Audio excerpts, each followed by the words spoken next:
माँ बाप के साथ तुम्हारा सलूक ऐसी कहानी है जो तुम लिखते हो लेकिन तुम्हारी औलाद तुम्हें पढ़ कर सुनाएगी। अल्लाह वालों का ज़र्फ़ है कि तकलीफ़ का जिक्र किसी से ना करना और तकलीफ़ में बस सजदे करना।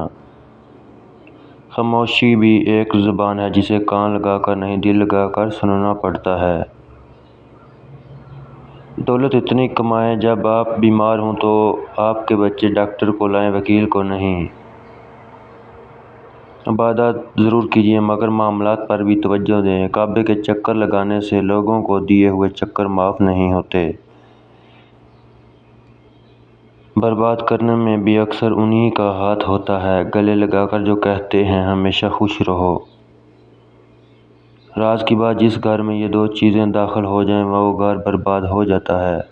नंबर 1, गैर मर्दों का घर में आना। नंबर 2, घर के फैसले जब बाहर के लोग करने लग जाएं। हमारे बगैर भी आबाद हैं इनकी महफिलें। हम नादान समझते थे कि ये रौनकें हमसे हैं। गैरों से कहा तुमने, गैरों से सुना तुमने। कुछ हमसे कहा होता, कुछ हमसे सुना होता। खौफ की जंजीरों में जकड़ा हुआ हूँ, कौन सी ताकत मुझे आज़ाद करेगी। झूठ इसलिए भी बिक जाता है क्योंकि सच को खरीदने की औकात हर किसी की नहीं होती।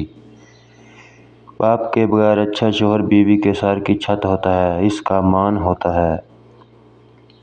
वक्त का काम है गुजरना, अगर बुरा है सब्र करो, अगर अच्छा है तो शुक्र करो।